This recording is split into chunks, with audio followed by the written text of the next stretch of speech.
Η όντως ελευθερία έχει να κάνει με την εσωτερική χριστότητα που μπορείς εσύ ο κάθε άνθρωπος να υπηρετήσει, να ζήσει, να υπάρχει.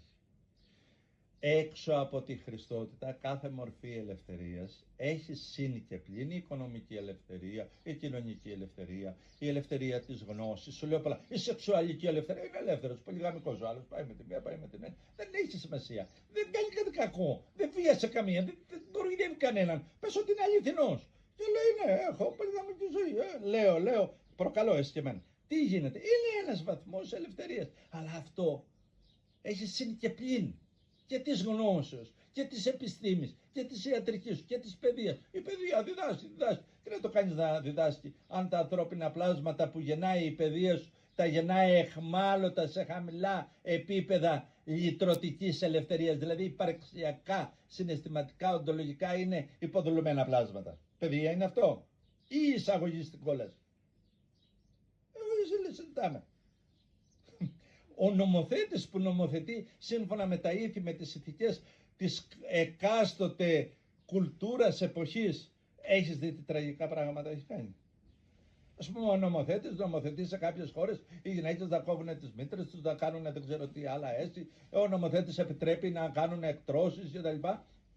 Ή απαγορεύει αναλόγως έτσι. Γιατί είναι εμπλεγμένοι, είναι μπλοκαρισμένοι μέσα σε χαμηλά επίπεδα ελευθερίας. Στην ελευθερία ο άνθρωπος μπορεί να μην είναι ελεύθερος να πετάξει με το σώμα, μπορεί να μην είναι ελεύθερος να γίνει από άνθρωπος κάτι άλλο στο καλούπι του, παρά τα αυτά είναι ελεύθερος. Η ανώτερη μορφή ελευθερίας στον άνθρωπο είναι η λατρευτική του διάσταση. Τι θα λατρέψει ως Θεό. Ακόμα και εκείνοι που δεν λατρεύουν, πώς θα αναγνωρίσει δημιουργό. Ακόμα και εκείνοι που δεν αναγνωρίζουν δημιουργό και λένε το τίποτα και το μηδέν και το χάος, παρατήρησε αυτή τους η πίστη μέσα τους λαμβάνεται ως λατρευτική διάσταση του τίποτα, του χάους, του μηδέν. Ένας εγωμανής άνθρωπος, εγωπαθής άνθρωπος, ένας ψυχικά ασθενής άνθρωπος, αυτό είναι ο μυστικός Θεός του μέσα. Αυτού του κακού ανθρώπου, άρχον, λόγος υπάρξεως, ελευθερίας και εχμαλωσίας, είναι αυτός ο λόγος της κακίας, της ψυχικής δέσμευσης που έχει με το θέμα αυτό. Και οντολογικής, έτσι, και διανοητικής, και συναισθηματικής. Ο άνθρωπος δακρύζει για να είναι ελεύθερος και αγαπάει για να είναι ελεύθερος, μεγαλώνει για να είναι ελεύθερος, πεθαίνει για να είναι ελεύθερος, ζει για να είναι ελεύθερος.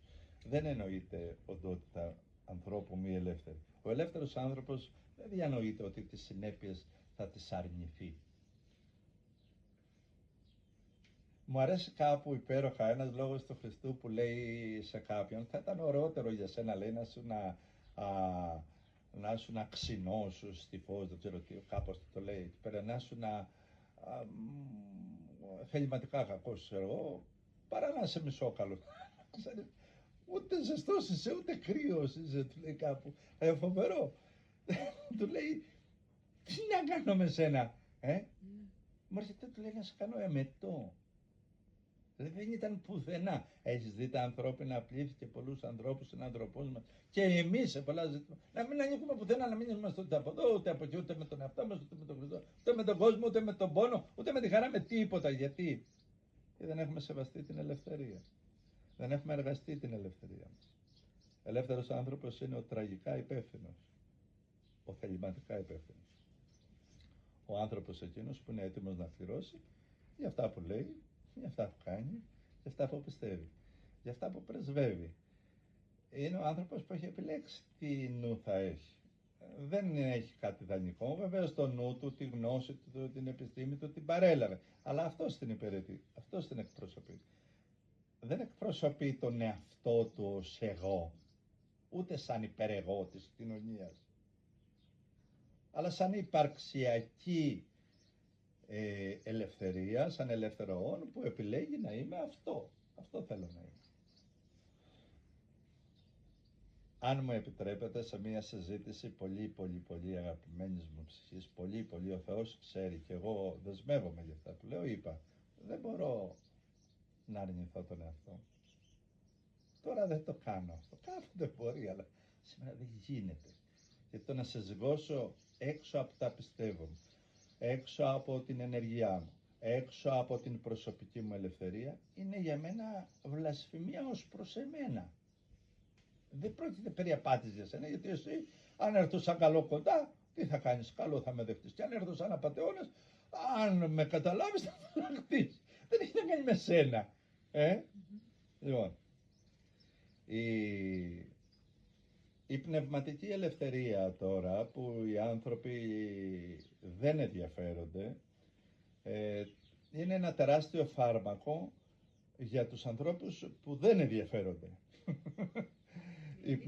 Γιατί ο άλλος που θα ζήσει κοσμικά, που θα τραυματιστεί μέσα από την ροή της ζωής, από την ασθένεια, από το πρόβλημα, από την ασυνεννοησία του εαυτού του και του κόσμου, από την αδικία, από πού θα καταφύγει. Εντάξει, μπορεί να πιει πολλά χάπια και να γίνει σαφιτό, αλλά αυτό δεν είναι λύση. Δεν είναι λύση. Θα πρέπει να αναζητήσει την πνευματική ελευθερία. Η πνευματική ελευθερία ολοκληρώνεται και κορυφώνεται όταν σου δώσει την ευλογία του να επιλέξεις τη μορφή ελευθερίας που θες σαν οντότητα να ζεις. Εγώ εδώ δεν είμαι για να σε κάνω άγια. Δεν είναι η δουλειά μου αυτό. Η δουλειά μου είναι μία, με κάθε τρόπο να δεις τις δυνάμεις σου. Είσαι ελεύθερη με την σκέψη σου. Αν έχεις τη σκέψη σου και οι σκέψεις σου σε καταστρέφουν, τι τις θες, σε ρωτάω. Αν εσύ έχεις πίστης και οι πίστες σου σε κάνουν άγριον, τι τις θες, σε ρωτάω. Αν εσύ έχεις ιδεώδη, αντιλήψεις, νομοθεσίες, κυβερνήσεις, γέννη γλωσσών, δηλαδή μέσα σου καταγραφές ή έξω, εγώ σε ρωτάω, τι τα θες αυτά αφού εσύ δεν βιώνεις ως οντότητα χρηστή και ελεύθερη. Εάν μου δηλώσεις ότι εμένα με εκφράζει να ζω στην απατεωνιά, στην κακία, στην βλασφημία, ωραία, πήγαινε, δεν είναι η δουλειά μου. Η δουλειά μου είναι να κατανοήσεις ότι ο ελεύθερος άνθρωπος τα πάντα τον ελευθερώνει. Οι πράξεις των σταυρωτών ελευθέρωναν τον Χριστό, είτε το καταλάβαιναν είτε όχι, τον αναδείχνει είτε ήθελαν είτε όχι. Η άδικη δίκη που γίνεται και ο δικαστής λέει στον Χριστό ως αθώο, λέμε, του λέει δεν μιλάς σε μένα, σε παρακαλώ μίλα να σε ελευθερώσω, εγώ έχω εξουσία να σε ελευθερώσω. Έχει εξουσία ένας δικαστής έναν αθώο? Πού έχει ακουστεί αυτό το πράγμα, παιδιά? Εξουσία έχει στον ένοχο. Και να αθωώσεις τον αθώο κατά χάρη, τον αθώο? Αθωώνεται ο αθώος? Τι γίνεται αυτά? Αυτά είναι για αυτούς που ζουν ακόμα στο σκοτάδι και νομίζουν ότι ο κύκλος της ζωής σταματάει στον εδώ χρόνο. Κατάλαβες? Είναι πιο σοβαρά τα πράγματα. Όταν σου λέει ο Χριστός να συγχωρείς ό,τι και αν σου έκαναν, ό,τι. Η δύναμη της ελευθερίας σου που σου δίνει ποια είναι? Να συγχωρείς. Ξέρεις, σε βεβαιώνει ότι ο άλλος θα είναι χειρότερος. Εσύ ελευθερώνεσαι. Είναι υπογραφή υπαρξιακή. Και κάπου αλλού νομοθετεί πιο δυνατά και λέει, θέλετε να συγχωρεθείτε? Με όσο μέτρο, με τόσο μέτρο θα συγχωρεθείτε. Όσο αφήνετε θα σας αφήσει ο πατέρας. Γιατί το λέει? Αφού οι δυνάμεις σου καταγράφουν τη συγχωρητικότητα, δεν θα γίνεις υπαρξιακή συγχωρητικότητα. Αυτό δεν γίνεις. Γίνεται αλλιώς. Δεν έχει να κάνει με το άλλο. Για τον απλό και πρόχειρο νου έχει να κάνει με το άλλο. Γιατί αρχίζει και συζητάει, γίνεται ένας διάλογος. Καλά, εγώ θα το συγχωρώ και άλλος θα γίνεται καθήκη, εντάξει. Και άλλος θα γίνεται, θα με εκμεταλλεύεται, εντάξει. Δεν σου λέει, αγαπάτε τους εχθρούς. Νομοθετεί. Μορφές ελευθερίας νομοθετεί. Η ελευθερία είναι η μυσταγωγία σου μέσα στις αρχές του Ευαγγελίου, του Λόγου του Χριστού. Δεν γίνεται κάτι άλλο. Ο πιο ελεύθερος άνθρωπος που δεν γνώρισε ποτέ το Λόγο του Χριστού, αν τον εξετάσει, αν υπάρχει τέτοιος άνθρωπος, για μένα δεν υπάρχει. Αν υπάρχει, για εμένα δεν υπάρχει. Δεν υπάρχει. Όχι. Γιατί, θα σου πω γιατί. Γιατί ενώ μπορεί να αγνοεί το μεγαλείο του Χριστού και τον νόμο, τον υπέροχο λόγο με λάμδα κεφαλαίο, τις αρχές δηλαδή της θεϊκής ελευθερίας, θα δεις ότι έχει υπηρετήσει τους λόγους αυτούς. Ένας αγαθός άνθρωπος που δεν ξέρει τίποτα. Δεν ξέρει τίποτα. Είναι αγαθός. Φύσεως, ας πούμε. Υπηρετεί αυτούς τους νόμους. Η γυναικεία. Ναι. Κατάλαβες. Δονητικά είναι εκεί. Έτσι δεν είναι? Ναι. Ωραία. Τώρα θα πάω λίγο πιο λεπτά. Στον ελεύθερο άνθρωπο τα πάντα τον κάνουν ελεύθερο. Και οι σκέψεις του, και η πόνη του, και η δυστυχία, και η αδικία, και η πουστιά, και η καταδίκη άδικη, και η σταύρωσή του, οποιαδήποτε μορφή σταυρώσης. Αυτά που σας λέω, εσύ με έχεις γνωρίσει και εσύ σε πολλά χρόνια και με έχετε δει κάτω από πολλές συν και πλην καταστάσεις της ζωής. Βέβαια οι δικές μου είναι μικρές, αλλά υπάρχουν άνθρωποι που σε μεγάλες, έχουμε πολλούς Αγίους στην Ορθοδοξία, που η αδικία έφτασε να τους φοβάται η αδικία. Κατανοητό. Γιατί για αυτούς ήταν μορφή ελευθερίας. Έρχομαι τώρα σε αυτό που ρώτησες για τους νέους και για τα παιδιά μας, αν είναι όντως ελεύθερα στη σεξουαλικότητά τους. Σε πολλά σημεία είναι κατά πολύ πιο ελεύθερα. Είναι πιο ελεύθερα γιατί μπορούν και κάνουν ελεύθερες σχέσεις, δεν έχουν το φόβο του πατέρα, τη μάνα κτλ. Και δεν πρέπει να δώσουν απολογία. Είναι σε μια ηλικία που το σώμα τους διψάει, θέλει, και καταλαβαίνουν να ζήσουν καταστάσεις ερωτικές, αλλά η ελευθερία αυτή που έχουν πολλές φορές μπερδεύεται με την ασυδοσία, άλλες φορές μπερδεύεται με το εμπόριο που τους πλασάρουν το γυμνό, η ελευθερία, το ξέκολο, το ξεβράκο, εμένα μου αρέσουν αυτά, αλλά δεν είναι εκεί το πρόβλημα, δεν κολλείομαι εγώ σε αυτά. Στα αλήθεια δεν κολλείομαι. Ξέρεις ποιο είναι το ζήτημα? Οι μορφές αυτές ελευθερίας είναι ελάχιστες.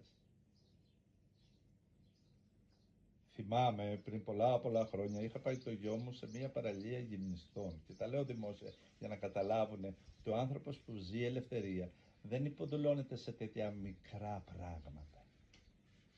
Ο ελεύθερος άνθρωπος κινείται μέσα σε ορίζοντες αγάπης, δεν διαπραγματεύεται τέτοιου είδους καταστάσεις.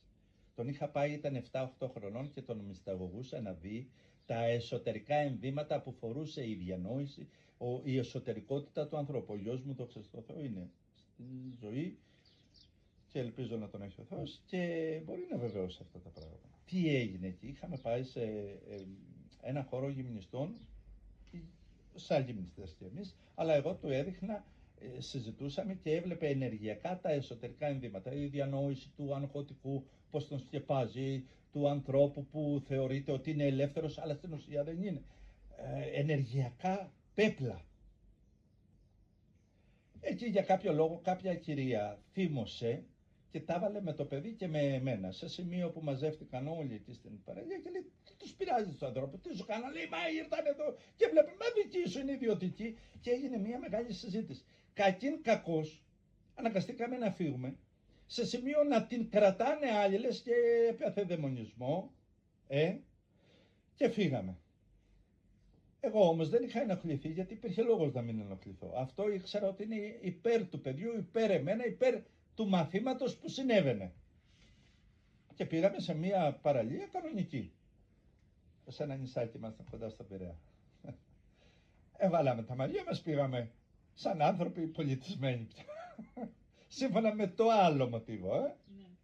Όταν φτάσαμε και κοιτάγαμε με τον ίδιο τρόπο τα εσωτερικά ενδύματα που είχαν οι άλλοι, γύρισε το παιδί 7 χρονών και είπε: πατέρα, λέει, αυτοί δεν φοράνε τα ίδια ενεργειακά φορτία που φορούσαν οι δίπλα. Αυτοί είναι πιο ελεύθεροι από εκείνους. Και με το μαγιό ήταν. Με το μαγιό ήταν πιο ελεύθεροι. Πολύ πιο ελεύθεροι. Είναι πιο ελεύθεροι. Και λέω: είσαι σίγουρος γι' αυτό που λες? Ναι, μου λέει. Άρα λοιπόν η βαθμή ελευθερία στη σεξουαλικότητα έχει να κάνει με τα εσωτερικά σου φορτία. Όταν εσύ μισείς τον έρωτα, όταν εσύ είσαι κομπλεξικός και δεν έχεις καλή σχέση ερωτική με την ερωτική σου ενέργεια, δεν μου λέει εμένα κάτι και να μου κοιμηθείς στο κρεβάτι και να είσαι σαν κολόνα και εγώ σαν άγαρπος.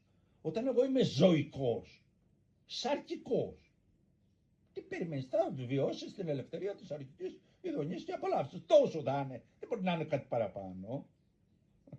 Εχθές στη συζήτηση είπα ότι ο άνθρωπος που μέσα του έχει πλεονεξία κλείνει δώρο. Είπα μόνο γι' αυτό, εσύ και εμένα μίλησα για την πλεονεξία.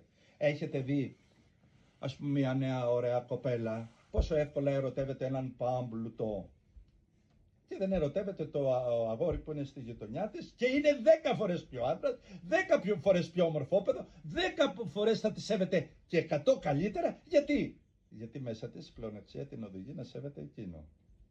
Που έχει χρήμα. Που έχει χρήμα, που έχει αυτό, που έχει τις ανέσεις, που έχει τις εξουσία. Κατάλαβες. Είναι σοβαρά αυτά. Οι νέοι μας δεν είναι ελεύθεροι, ενώ έχουν όλο το τραπέζι ελεύθερο. Δηλαδή, βλέπεις ένα κοριτσάκι πολύ μικρό, αγέννητο ακόμα, δηλαδή 14, 15, 17 χρονών και έχει σχέση, βγαίνει με τα αγόρια, η μάνα, ο πατέρας, το δέχονται, το συζητάνε.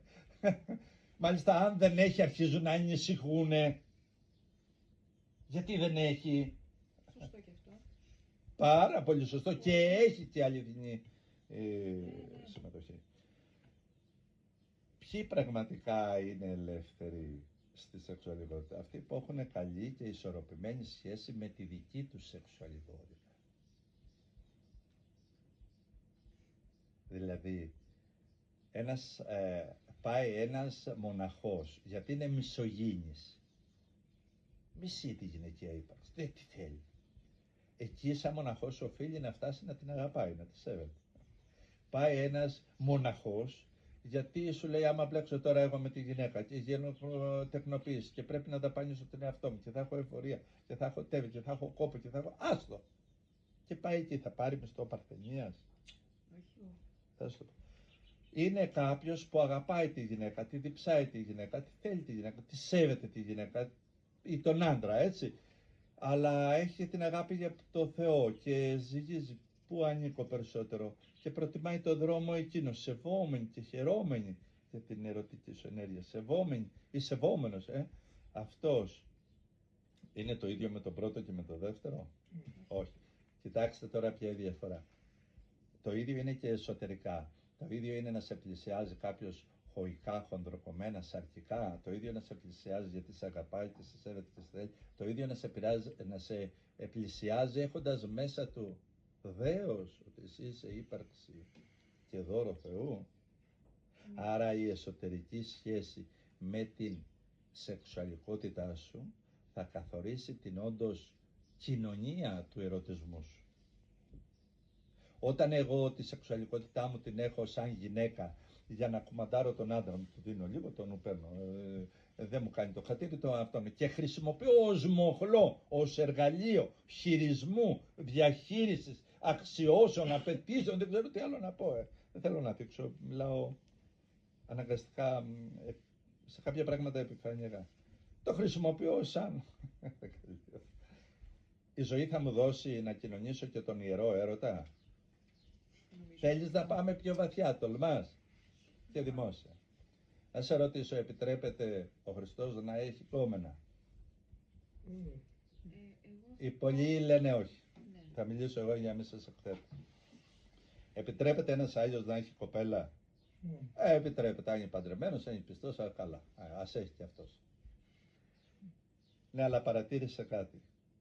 Ο κοσμικός που είναι άγουρος, άξεστος, άκομψος, που σε έχει για καρότσι, επιτρέπεται να έχει ό,τι θέλει. Και δεν σου ρωτάει κιόλας.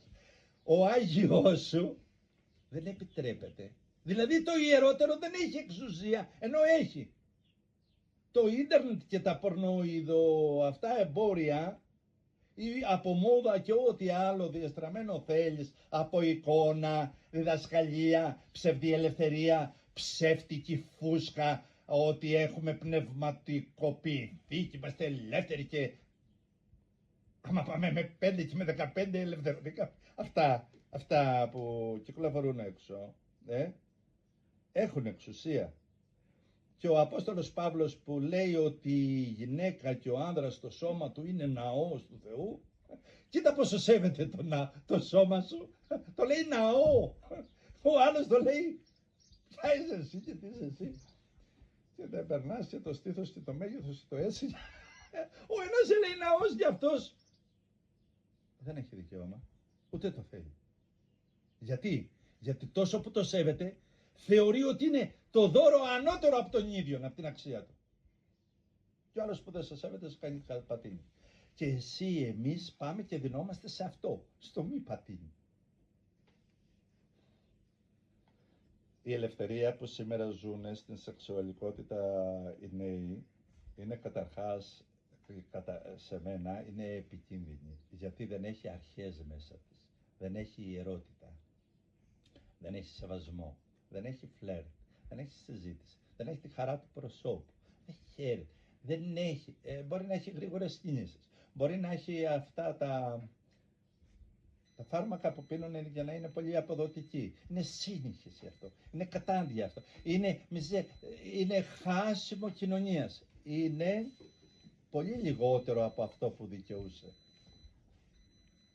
Οι νέοι μας, μη έχοντας παιδεία, μη έχοντας παιδεία, όχι σεξουαλική, παιδεία αρχών, που δίνει ελευθερία σε όλα. Ξέρεις, σου το λέω, οι άνθρωποι δεν πάσχουν από ψευδή ευαισθησία, καταθλίψεις, μιζέριες, δυσκολία, φτώχεια, το δεν έχουν τα θέλω τους. Πάσχουν από έλλειψη αξιών. Δεν έχουν υπαρξιακές αξίες. Δεν έχουν αντιληφθεί ότι ένας ιερός νους είναι καλύτερος από όλα τα πλούτη της γης. Ένα καθαρό, ωραίο στόμα είναι πολύ καλύτερο από όλες τις βιβλιοθήκες του πλανήτη. Δεν έχουν καταλάβει ότι μία αγκαλιά, το να σε βλέπω, είναι ανώτερο από όλους τους κινηματογράφους και τις ταινίες. Δεν μπορούν να το ζήσουν γιατί δεν έχουν αξίες μέσα. Και δεν μιλάω για μια ηθική που βολεύει είτε το κράτος είτε τους γονείς. Μιλάω για εσωτερική ελευθερία. Η σεξουαλικότητα είναι υψηλή μορφή ελευθερίας.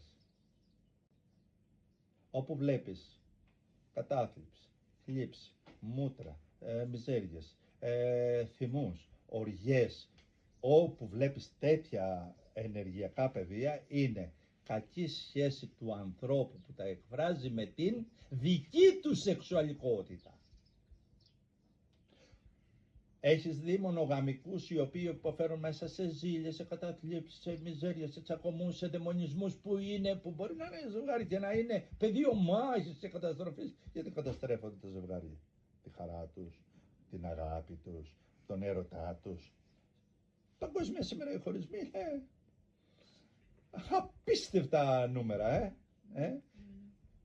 Γιατί από την αγάπη, όχι, την έλλειψη αυτή που σου είπα εγώ, την καλή σχέση από αξίες, έλλειψη αξιών δημιουργεί κακή σχέση με την δική σου προσωπική σεξουαλικότητα. Τώρα, η ελευθερία που μπορεί να βιώσει σαν πολυγαμικός. Έχεις δει πολυγαμικούς που δεν είναι ελεύθεροι, ενώ είναι, κάναν ό,τι θέλουν, κάνουν και τι έγινε. Δεν κάνουν. Και τι έγινε. Έχεις δει άγαμους που είναι δηλητήριο. Μισούνε το αρσενικό, μισούνε το θηλυκό, κατηγορούν το ένα, βρίζουν το άλλο. Ποιο το κέρδος που έμεινε και έτσι. Λοιπόν, οι νέοι μας σήμερα υποφέρουν από καλή σχέση με τη σεξουαλικότητα τη δική τους. Και αυτό συμβαίνει γιατί το εμπόριο, γιατί αυτή η ελευθερία που τους δίνεται δεν είναι σε σωστές βάσεις ώστε να μπορέσουν να βιώσουν την όντως σεξουαλικότητά τους. Μπορεί να έχουν ανικανοποίητα, να έχουν μέσα τους άλλα στοιχεία πολύ φοβερά. Δηλαδή, η ταύτιση ότι ο καλός έρωτας συνεπάγεται πλούτος είναι σχιζοφρένεια, κοπέλα μου. Η ανάγκη η δική σου να συναντιέσαι με 2, με 5, με 10 αγόρια για να έχεις πέρασει στα ίντερνετ και δεν ξέρω πού και να γίνεις σε εμπόριο σωματικό και να πουλάς εικόνες του εαυτού σου, είτε σαν κοπέλα που όπου πάει παρουσιάζει τον εαυτό της και κατάλαβες. Αυτό είναι δυνατόν να σου επιτρέψει την χαρά ενός ιερού κρεβατιού, δηλαδή να ζήσεις το μεγάλο έρωτα που σαν γυναίκα διψάς και ονειρεύεσαι. Αν το κάνει αυτό η ζωή μάλλον η ζωή θα είναι άτιμη προς εσένα. Δηλαδή είναι σαν να λέμε ένα διεστραμμένο μυαλό θα βιώσει τη χαρά ενός ανθρώπου που αγαπάει, που είναι καλλιεργημένη η αγάπη του. Δεν γίνεται, γιατί αν γίνει, έχει γίνει πρόβλημα μεγάλο ανώτερα, όχι κατώτερα. Λοιπόν, οι περισσότεροι νέοι παίρνουν κακές ενέργειες και μπλοκάρει όλο το ενεργειακό τους πεδίο πριν μπουν και πριν εισαχθούν μέσα στην ερωτική τους ζώνη. Δηλαδή στο να δοκιμάσουν, στο να αγκαλιάσουν, στο να συναντήσουν τον ερωτικό του σύντροφο, είτε πρώτο, είτε δεύτερο, είτε δέκατο. Τι σημαίνει? Δηλαδή οι κακές ενέργειες που παίρνουν, οι κακές εικόνες που παίρνουν,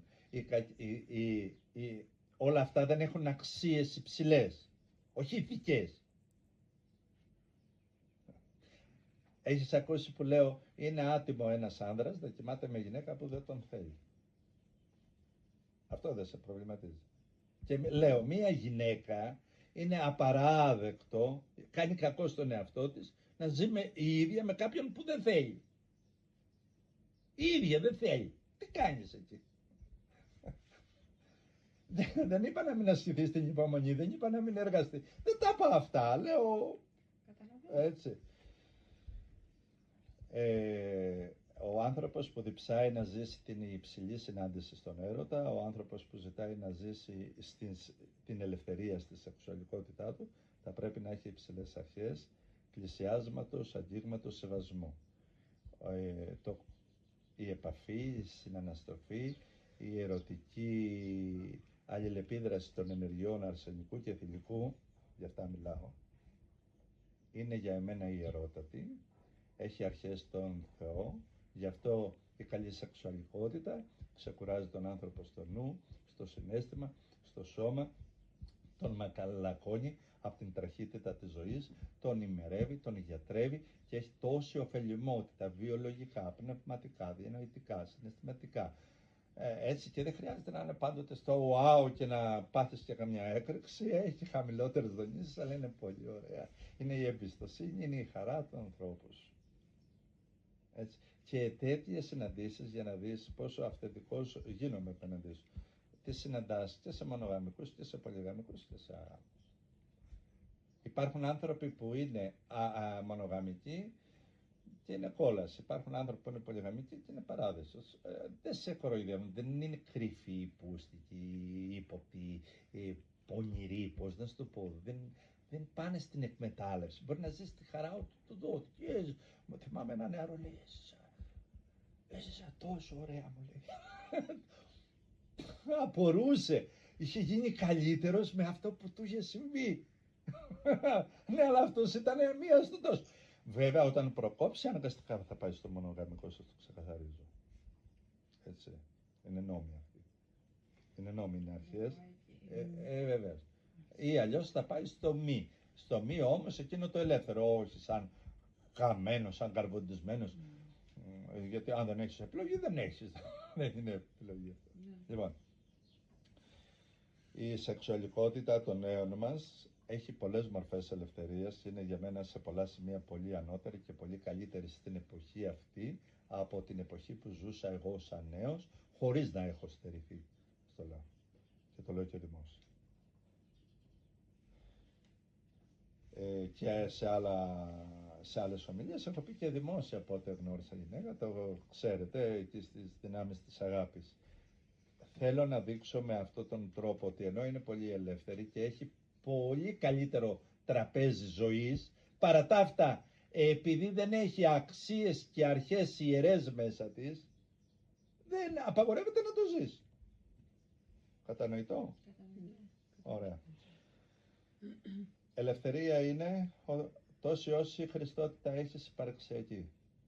Αυτή είναι η όντως αληθινή ελευθερία. Οι άλλες ελευθερίες της ύλης, της επιβίωσης, της αγάπης που θα πάρεις και θα δώσεις είναι καλές, αλλά χρειάζονται, αλλά δεν επαρκούν. Η σχέση σου με το Θεό, η σχέση σου με τον εαυτό σου, το τριαδικό, και η σχέση σου με τη συνύπαρξη, αυτό σε δηλώνει σαν οντότητα πνεύματος, η σχέση καθορίζεται από το πόσο ελεύθερο όν είσαι. ελεύθερο από κάθε μορφή κακίας, απαλλαγμένος από τη μικρότητά σου και την τραχύτητά σου. Ένας άνθρωπος ο οποίος έχει επιλέξει τον εαυτό του και τις συνέπειες που θα ζήσει. Όταν εγώ γίνομαι εχθρός μη γέννητο του Θεού, θα δεχτώ τις συνέπειες αυτές.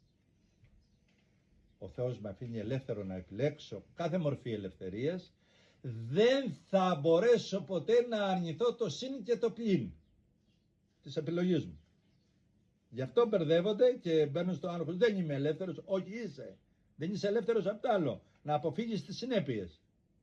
Και αυτά που λένε κάποιοι, θα κάνω αυτή την πουστιά και θα μου βγει σε καλό, δεν κοροϊδεύουν κανέναν. Κατανοητό. Όχι, δεν υπάρχει. Δεν γλιτώνεις. Μπορείς να εξαπατήσεις την ψυχή σου. Τότε πώς, το Θεό, τις δυνάμεις τις ανώτερες. Δεν μπορείς. Λοιπόν, τα καταλάβαμε όλα αυτά. Ναι. Είσαστε ελεύθεροι στις επιλογές του τι οντότητες θα είστε. Τα άλλα θα τα πληρώσετε όλα. Και τα συν θα είναι δικά σας και τα πλην.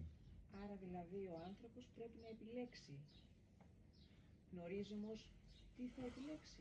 Αυτό είναι ένα ερώτημα βαθύ με όλο αυτό που γίνεται. Ο πτωτικός άνθρωπος, λόγους γύρω του. ο πτωτικός άνθρωπος πτωτικά όχι, αλλά δεν γνωρίζει, γιατί έτσι διδάχτηκε, σου λέει, μα εγώ ότι έτσι διδάχτηκα, έτσι έμαθα, αυτό με δίδαξε, άρα δεν είμαι ελεύθερος. Όχι, είσαι. Ναι. Λέω είσαι. Είναι και δεν είναι. Δεν είσαι και δεν είσαι, είσαι. Θα προτιμούσε κάποιος να πεθάνει. Ο Σωκράτης πέθανε, δεν προτίμησε να φύγει. Ο Ιησούς σταυρώθηκε, δεν προτίμησε να την κοπανίσει. Έτσι, έτσι. Λοιπόν, κάποιος, θα πω και έναν άλλον, κάποιος που μου άρεσε πάρα πολύ, που είπε η γη είναι στρογγυλή, ο Γαλιλαίος, ποιος ήταν αυτός, ο Γαλιλαίος είπε, μπορεί λέει στο δικαστήριο τι είπε, μπορεί και να μην είναι, δεν είπε δεν είναι, είπε μπορεί και να μην είναι. Ο μαθητής του όμως που είχε επιστημονικά διαπιστώσει ότι ήταν στρογγυλή, είπε ναι είναι στρογγυλή και έφτασαν να τον εκτελέσουν. Γιατί ο μαθητής του δεν τον ενδιέφερε αν την αλήθεια την έμαθε από τον Γαλιλαίο ή το πειραματίστηκε, διαπίστωσε ότι όντως το πείραμά του, η επιστημονική μέθοδο αποδείκνυε το αληθινό και προτίμησε να πετάνει ο άνθρωπος. Είναι επιλογή. Και όπως σε ενδιαφέρουν πολλά πράγματα, αν τα ενδιαφέροντά σου είναι άλλο, θα πας σε εκείνες τις μορφές ελευθερίας και αιχμαλωσίας. Η όντως ελευθερία είναι κοινωνία, εμπειρία και μετουσίως υπαρξιακή με τη Χριστότητα, τους βαθμούς Χριστότητος. Ας σας μείνει αυτό που είναι ωφέλιμο.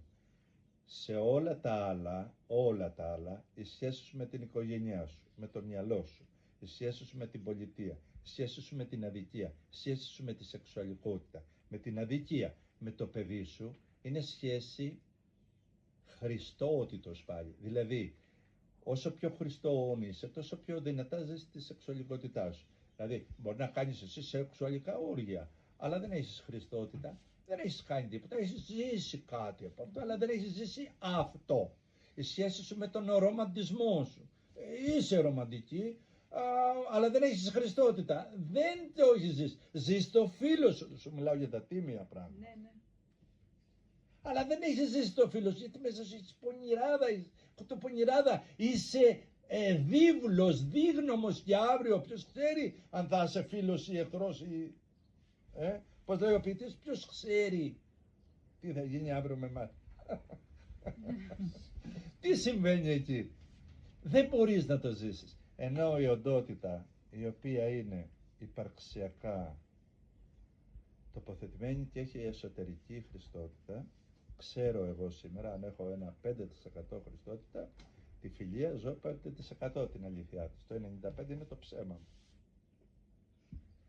Η απλότητα που βλέπεις σε εμένα και πολλούς ανθρώπους τη σχολιάζουν. Πάρα πολύ.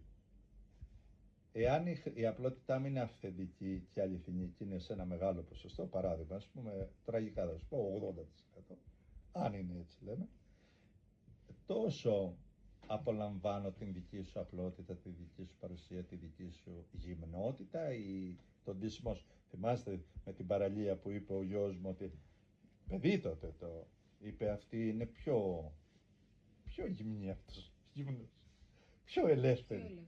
Ναι.